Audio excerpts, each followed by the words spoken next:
So അങ്ങനെ ബെൻഫിക്കയെ ഒരു ഗോളിന് അവരുടെ ഹോം പോയി തകർത്തുകൊണ്ട് റയൽ മാഡ്രിഡ് ആ ഒരു പക, ആ ഒരു പ്രതികാരം അങ്ങ് വീട്ടിയിരിക്കുകയാണ്. കഴിഞ്ഞ ചാമ്പ്യൻസ് ലീഗ് മാച്ചിൽ 2-നെതിരെ 4 ഗോളുകൾക്ക് തങ്ങളെ തോപ്പിച്ച ബെൻഫിക്കയെ അവരുടെ വീട്ടിൽ കയറി പണിതു റയൽ മാഡ്രിഡ്. ആൻഡ് വിനീഷ്യസ് ജൂനിയറിന്റെ ആ ഒരു ഗോൾ ഒന്നും പറയാനുള്ള മനോഹരമായ ഒരു ഗോളായിരുന്നു. ആൻഡ് കളിയിൽ ഒരുപാട് വിവാദങ്ങളും കാര്യങ്ങളും ഉണ്ടായി. ഒരു റേസിസ്റ്റ് കമന്റ് വിനീഷ്യസിനെതിരെ ബെൻഫിക്കയുടെ ഒരു പ്ലെയർ പറഞ്ഞു. നമ്മൾ ഫുട്ബോൾ കാണുന്നത് മുതൽ അല്ലെങ്കിൽ കളിക്കുന്നത് മുതൽ നമ്മൾ ആ ഒരു സ്ലീവിലൊക്കെ ആയിട്ട് കാണുന്ന ഒരു കാര്യമാണ് സേ നോ ടു റേസിസം എന്നുള്ളത്. സോ അത് വിട്ട് ഒരു കളിയുമില്ല.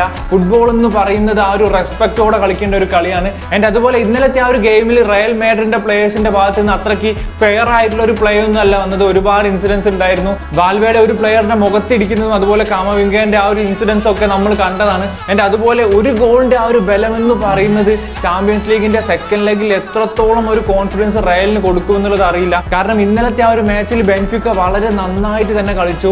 കുർട്ടോയ്സിന്റെ 1-2 മികച്ച സേവുകൾ ഇല്ലായിരുന്നെങ്കിൽ ഒരു ഗോൾ എന്തായാലും ബെൻഫിക്ക അടിക്കേണ്ടതായിരുന്നു. ആൻഡ് ബെൻഫിക്കയുടെ കീപ്പറുടെ പ്രകടനവും എടുത്തു പറയണം. ഒരുപാട് റയൽ മാഡ്രിഡിന്റെ മികച്ച അവസരങ്ങളാണ് തട്ടി അകറ്റിയത്.